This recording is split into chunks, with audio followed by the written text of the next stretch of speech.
All right. Thank you, everybody, for coming out today to the town of Middleton. My name is Justin Saltzback. I'm the town administrator here. As a lot of you are aware, we're on day 17 of a fairly catastrophic and ongoing fire event, something that's not only unique to Middleton, but unfortunately we're seeing across the Commonwealth and across the Northeast realistically. So at this point in time, locally, we're seeing just under 250 acres, roughly 80% contained between Middleton and North Reading. It's something that has really been a collaborative approach in terms of the resources, access to resources, not only a local response, but mutual aid from surrounding communities, as well as support from the state, from the governor's office, the folks that are members of our State House delegation on Beacon Hill.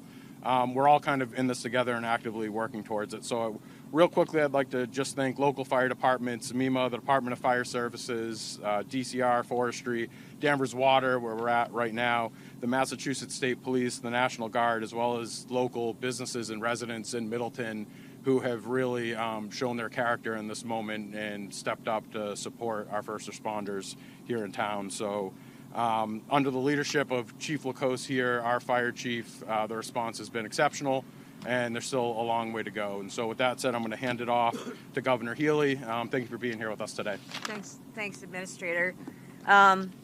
Thank you. Well, good morning, everyone. I want to thank the Administrator. I want to thank others who are here today. We have our Select Board Chair, Rick Cassiotis, our Fire Chief, as noted, Chief Lacoste, members of the State Legislature, Senator Tarr, Representative Cairns, Representative Jones, members of our Public Safety and Security team, including our Secretary, Terry Reedy, Deputy Secretary Sue Terry, our MEMA Director, Don Brantley, our State Fire Marshal, John Davin.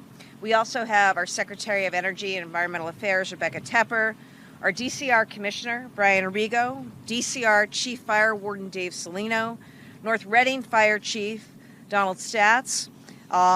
We thank you all for being here today.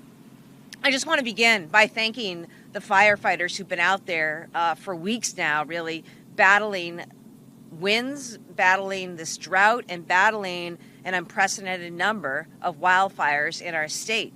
In November alone, we've already seen a more than tenfold increase in firefighters from what is the average.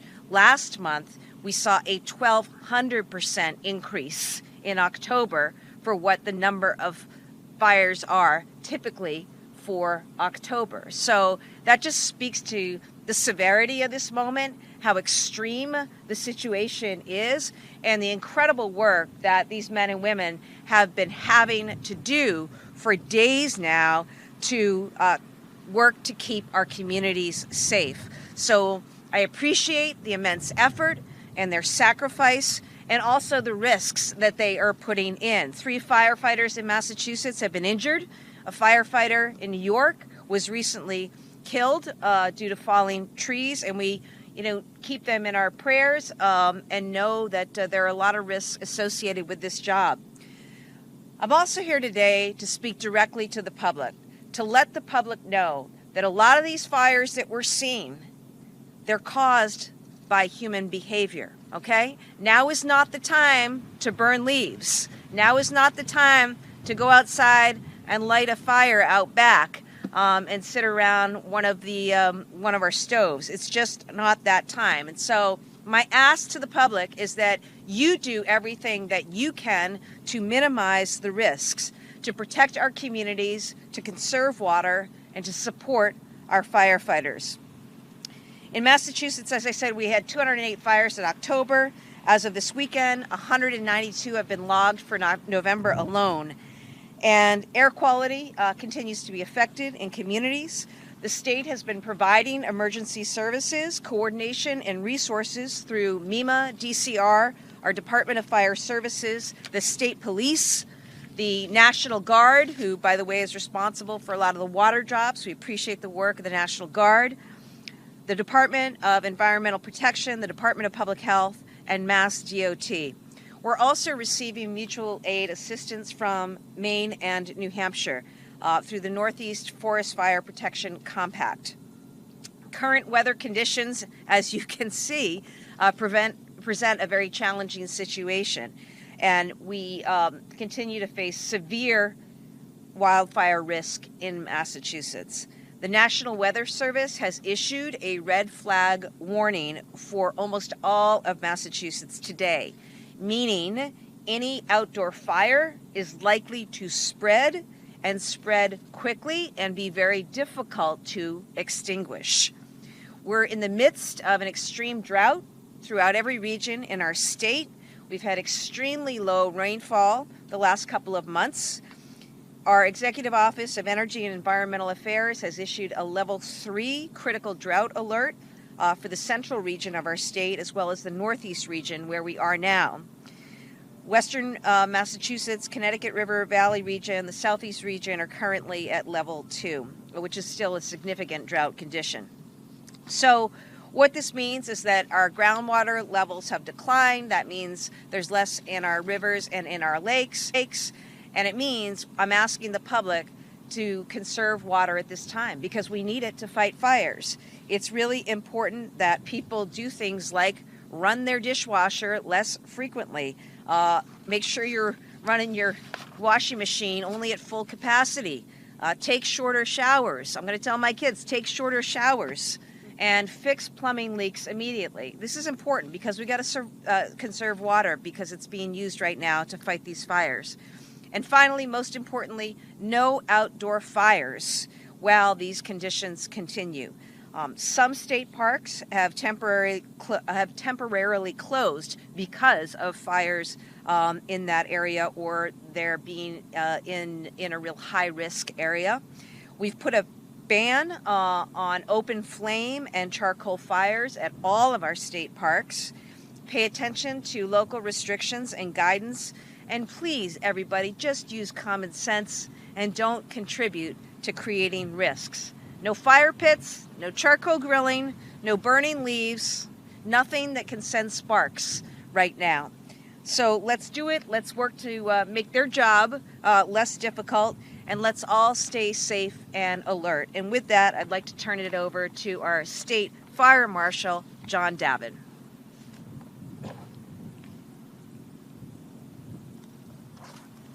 Thank you, Governor. This has been an unprecedented fall fire season in Massachusetts. I want to join Governor Healey in recognizing the monumental work of the state's firefighters over the past several weeks.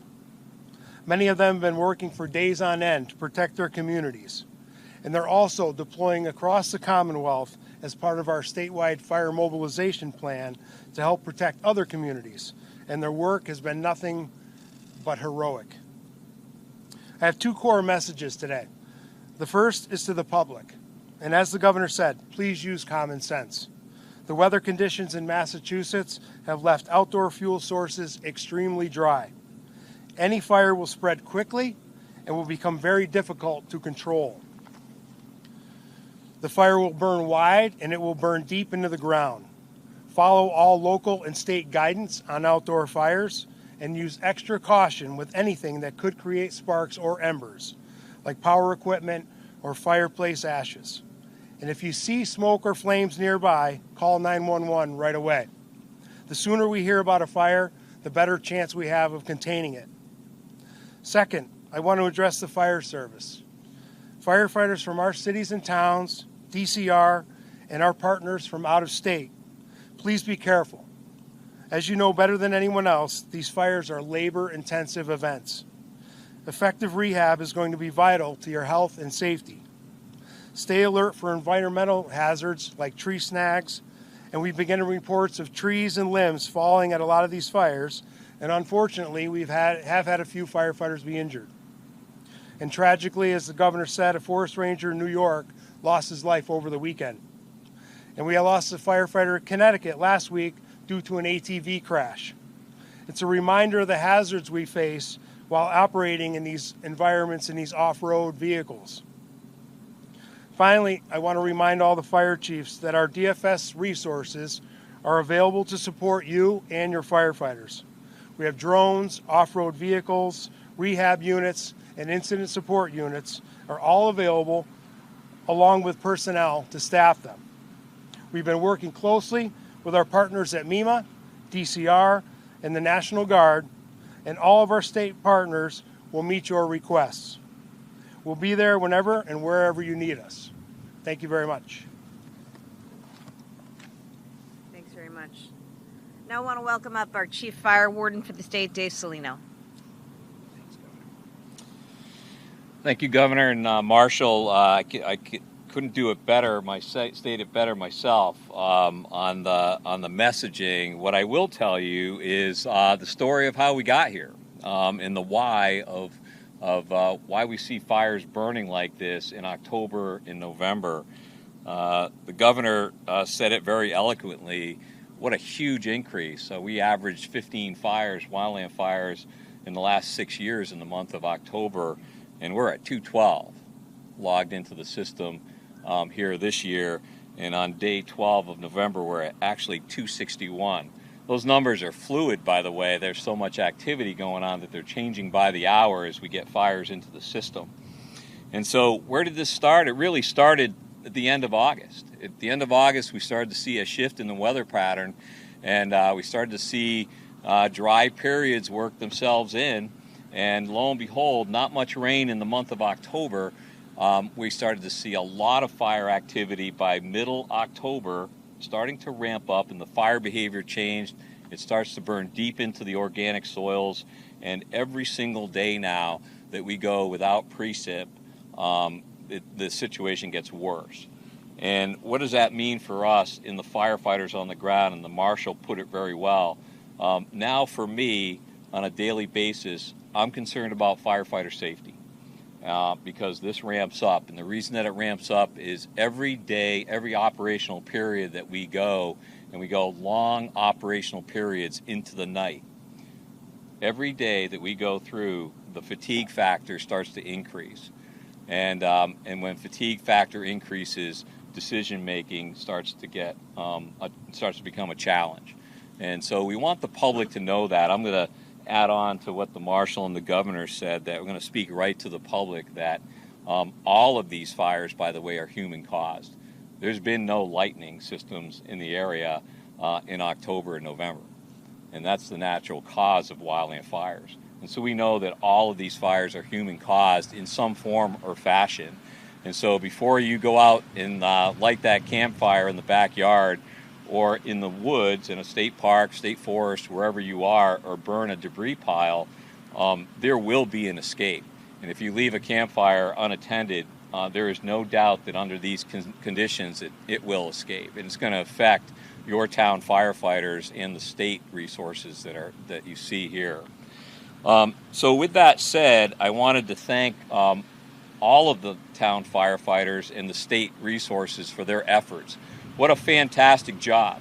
If you look at the map on the incident command post back here, you'll see a lot of dots on the map. A lot of those fires are out, and the reason that they're out is because the local firefighters got on them and kept them under an acre or 2 acres, something manageable.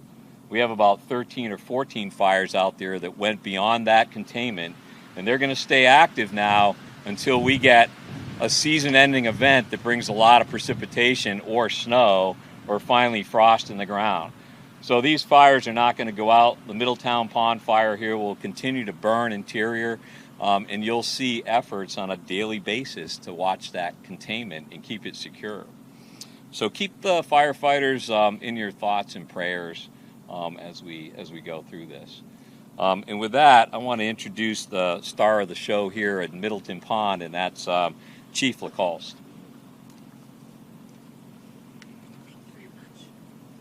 Good morning, everybody. So first off, I just want to start by thanking the following agencies for participating in this historic event. First off, the Middleton Fire Department. Our staff has been working hard for a number of days now. We're in day 17. They've been fantastic, and I really appreciate it. Also, the 70 area fire departments across the Commonwealth that have participated in this event as well. They played a huge role in working to extinguish this fire, and we certainly appreciate it. The DCR staff, you guys are the true heroes. You're the experts. We certainly rely on you for your expertise. They've been fantastic, along with the DFS staff, MEMA staff. They've provided the kind of my home away from home for the past 17 days. setting up that command post, and the Mass State Police with their them supplying the drone units for us.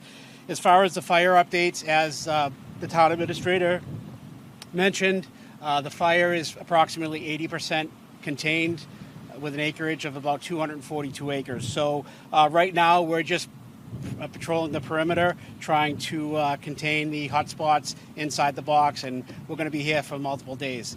The fire is going to emit smoke for a number of days until we get some substantial rain, so we're just going to keep plugging along as long as needed. Another safety reminder, in addition to the ban of the outdoor flames, we're seeing people that they want to go in the woods and kind of survey the damage. We ask that you stay out of the woods. So many of the trees have been weakened by these fires, so we worry about trees falling. So if you could please stay away from the woods, let us do our job, and we'll get there eventually. So thank you very much. I want to turn it over to Chief Stats now for a few statements. Thank you, Chief Lacoste. Good afternoon, everybody. Just echoing Chief Lacoste's statements and everybody around or behind me. I just want to thank the public support of the fire service in general, and also speaking to the safety concerns made before. Please, please, please, no outdoor fires. This has been extremely difficult to deal with, and I think you'd be doing us a great service by just heeding those warnings. So again, thank you for your support, and you can do more by supporting us by just taking note of those warnings. So thank you. Thanks, Governor. Thanks, Chief. Thanks, Chief. We're happy to take any questions on topic. When you talk about how a lot of these fires are man-made, anticipate that these charges are people who are starting them and actually find that prevented? Now, that'll be the determination of local law enforcement. But again, the point is, let's not get ourselves in that position to begin with. Governor, how's the state preparing for years, future years, with situations like this? What are we doing right now to handle it better or be more prepared? Well, I welcome my colleagues, but look, I am so amazed and impressed by the coordination, on full display here between local and state agencies and authorities.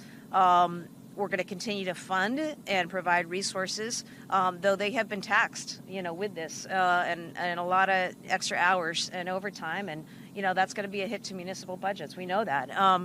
But I think we've got to continue to do the work investing and making our state as resilient as possible to more extreme weather. You guys covered extreme floods in central and western Massachusetts, right? Now we're experiencing this unprecedented wave of brush fires. So, we got to continue to make sure that we're supporting the infrastructure to deal with a changing climate and doing the very best we can to keep our communities and people safe. So are you taking any extra precautions as far as the air quality concerns, especially perhaps with athletes out in the cold trying to compete or practice? Is that a concern at all? As of this time, no. But we'll leave that to local authorities. We'll continue to monitor the situation, and I think, it's a good point. People got to be smart out there when they can smell and see in the air that there's smoke. Know that means it's really poor air quality. Governor, we talked a lot about groundwater because of the drought being a lot drier underground. Some towns and communities in the state are dealing with major water concerns. The town of Attleboro, a surface water community, they have major concerns asking people to cut back.